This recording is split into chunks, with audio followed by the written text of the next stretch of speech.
Olá, irmãos amados, graça e paz a todos. Espero que esse vídeo se encontre bem, com saúde.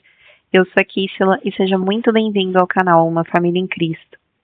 Hoje, para a honra e glória do nosso Pai, faremos a leitura do 101º dia, seguindo com o livro de Josué, capítulo 3, versículo 1 ao capítulo 4, versículo 24. Livro de Lucas, capítulo 14, versículos 7 ao 35. Salmos, capítulo 80, versículos 1 ao 19 e Provérbios, capítulo 12, versículos 27 e 28. Amados, antes disso, vamos orar e agradecer ao nosso Pai. Pai amado, graças te damos por tudo. Te agradecemos por nos sustentar e nos manter até aqui, pela graça alcançada, pelo perdão derramado, pelas misericórdias, pela proteção, pelo cuidado.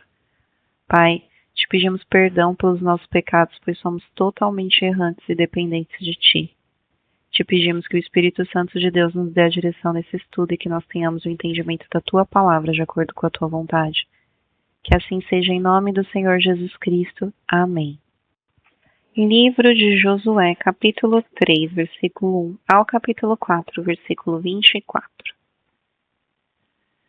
Josué se levantou de madrugada, e tendo ele e todos os filhos de Israel partido de Sitim, vieram até o Jordão e pousaram ali antes que passassem. Ao fim de 3 dias, os oficiais passaram pelo meio do arraial e deram ordens ao povo, dizendo: Quando vocês virem que os sacerdotes levitas estão levantando a arca da aliança do Senhor, seu Deus, saiam também do lugar em que vocês estão e sigam a arca. Contudo, deixem uma distância de cerca de 1 quilômetro entre vocês e a arca. Não se aproximem dela. Dessa forma, vocês saberão o caminho pelo qual devem ir, visto que nunca antes passaram por tal caminho. Josué disse ao povo: Santifiquem-se, porque amanhã o Senhor fará maravilhas no meio de vocês. E também falou aos sacerdotes, dizendo: Levantem a arca da aliança e passem adiante do povo. Levantaram, pois, a arca da aliança e foram andando adiante do povo. Então o Senhor disse a Josué: Hoje começarei a engrandecer você aos olhos de todo Israel, para que saibam que, como estive com Moisés, assim estarei com você. Portanto, você dará uma ordem aos sacerdotes que levam a arca da aliança, dizendo: Quando chegarem às margens das águas do Jordão, parem ali. Então Josué disse aos filhos de Israel: Venham cá e ouçam as palavras do Senhor seu Deus. Josué continuou: Nisto vocês saberão que o Deus vivo está no meio de vocês, e que sem falta expulsará de diante de vocês os cananeus, os heteus, os heveus, os ferezeus, os girgazeus, os amoreus e os jebuseus. Eis que a arca da aliança do Senhor de toda a terra vai passar o Jordão na frente de vocês. E agora escolham 12 homens das tribos de Israel, um de cada tribo. Quando as plantas dos pés dos sacerdotes que levam a arca do Senhor Deus, o Senhor de toda a terra, tocarem nas águas do Jordão, elas serão cortadas, a saber, as águas que vêm de cima, e se amontoarão. Quando o povo saiu das suas tendas para passar o Jordão, os sacerdotes que levavam a arca da aliança iam adiante do povo. E quando os que levavam a arca chegaram ao Jordão, e os seus pés se molharam na beira das águas, porque o Jordão transbordava sobre todas as suas ribanceiras, durante todo o tempo da colheita, as águas que vinham de cima pararam de correr. Levantaram-se num montão, numa grande distância, até a cidade de Adã, que fica ao lado de Sartã. E as águas que desciam ao mar de Arabá, que é o mar salgado, foram completamente cortadas. Então o povo passou diante de Jericó.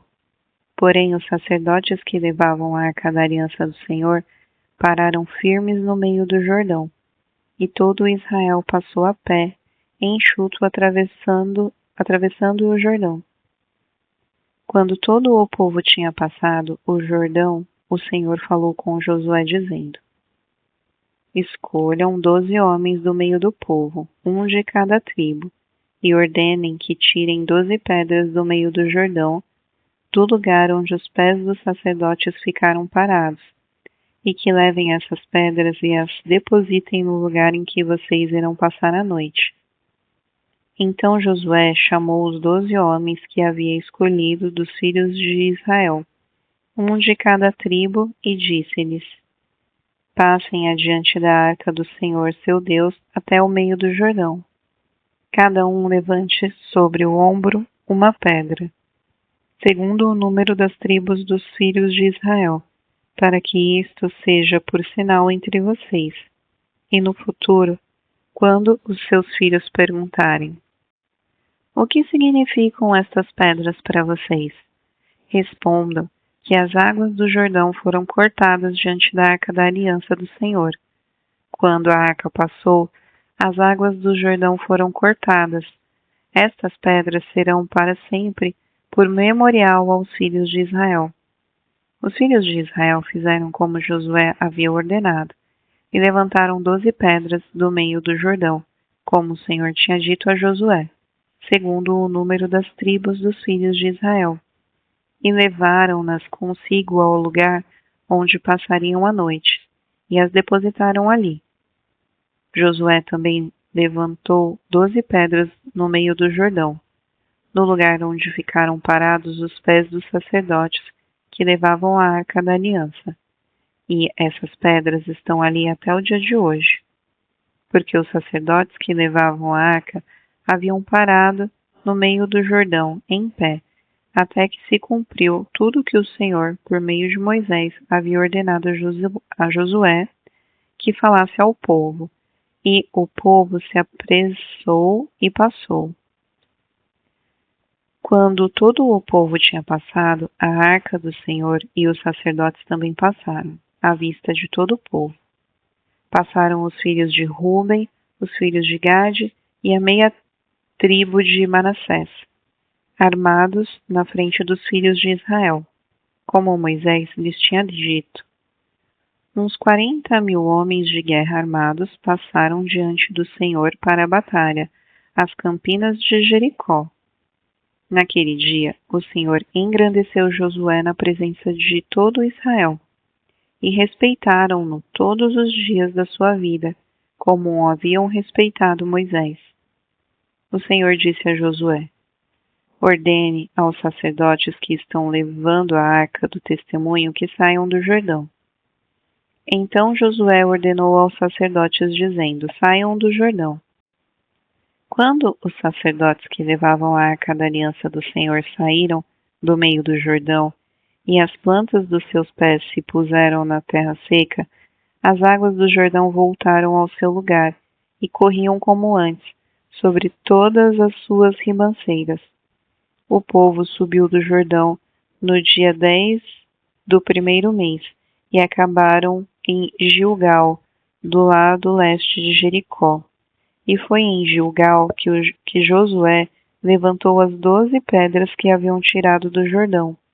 E Josué disse aos filhos de Israel: Quando no futuro os filhos perguntarem aos seus pais o que significam essas pedras, expliquem aos filhos de vocês, dizendo: Israel passou em seco pelo Jordão, porque o Senhor, o seu Deus, fez secar as águas do Jordão diante de vocês, até que vocês tivessem passado, como o Senhor, o seu Deus, fez com o Mar Vermelho, que ele secou diante de nós, até que tivéssemos passado, para que todos os povos da terra saibam que a mão do Senhor é forte, a fim de que vocês temam o Senhor, seu Deus, todos os dias. Livro de Lucas, capítulo 14, versículos 7 ao 35. Reparando como os convidados escolhiam os primeiros lugares, Jesus contou-lhes uma parábola.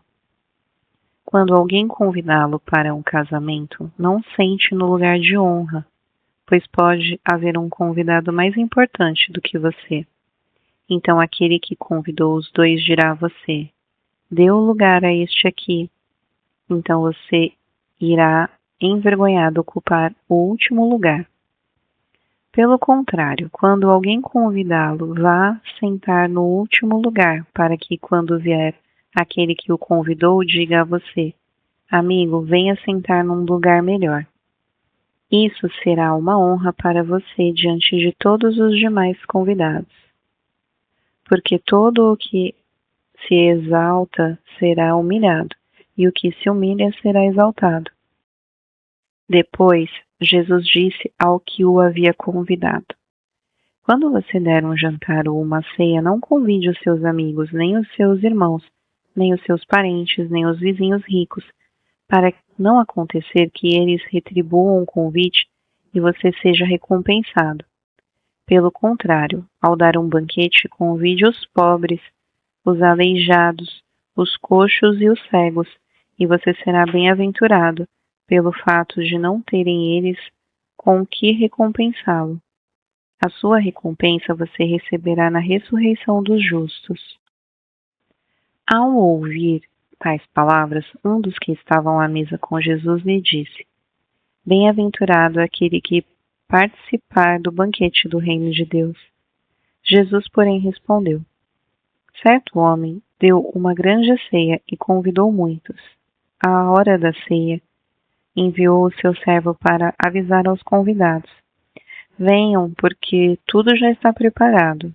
Mas todos eles, um por um, começaram a apresentar desculpas. O primeiro disse: comprarei um campo e precisarei ir vê-lo. Peço que me desculpe. Outro disse: comprarei 5 juntas de bois e vou experimentá-las. Peço que me desculpe. E o outro disse: casei-me e por isso não posso ir. O servo voltou e contou tudo ao seu senhor. Então, irado, o dono da casa disse ao seu servo: saia depressa para as ruas e becos da cidade e traga para cá os pobres, os aleijados, os cegos e os coxos. Mais tarde, o servo lhe disse: patrão, já fiz o que o senhor mandou, e ainda há lugar. Então o senhor disse ao servo: saia pelos caminhos e atalhos e obrigue todos a entrar, para que a minha casa fique cheia. Porque digo a vocês que nenhum daqueles homens que foram convidados provará a minha ceia. Grandes multidões acompanhavam Jesus, e ele, voltando-se, lhes disse: se alguém vem a mim e não me ama mais do que ama o seu pai, a sua mãe, a sua mulher, os seus filhos, os seus irmãos, as suas irmãs e até a sua própria vida, não pode ser meu discípulo. E quem não tomar a sua cruz e vier após mim não pode ser meu discípulo. Pois qual de vocês, pretendendo construir uma torre, não se assenta primeiro para calcular a despesa e verificar se tem meios para a concluir? Para não acontecer que, tendo alcançado os alicerces e não podendo terminar a construção, todos os que vierem zombem dele dizendo: este homem começou a construir e não pôde acabar. Ou, qual é o rei que, indo para combater outro rei, não se assenta primeiro para calcular se com 10.000 homens poderá enfrentar o que vem contra ele com 20.000? Caso contrário, estando o outro ainda longe, envia-lhe uma embaixada, pedindo condições de paz. Assim, pois, qualquer um de vocês que não renuncia a tudo o que tem, não pode ser meu discípulo. O sal é certamente bom, mas se o sal se tornar insípido, como lhe restaurar o sabor? Não presta mais nem para a terra, nem para um monte de estrume. Lançaram-no fora. Quem tem ouvidos para ouvir, ouça. Livro de Salmos, capítulo 80, versículos 1 ao 19. Ao mestre de canto, segundo a melodia, os lírios, testemunho de Asaf e Salmo. Dá ouvidos ao pastor de Israel, tu que conduzes José como um rebanho, tu que estás entronizado acima dos querubins, mostra o teu esplendor.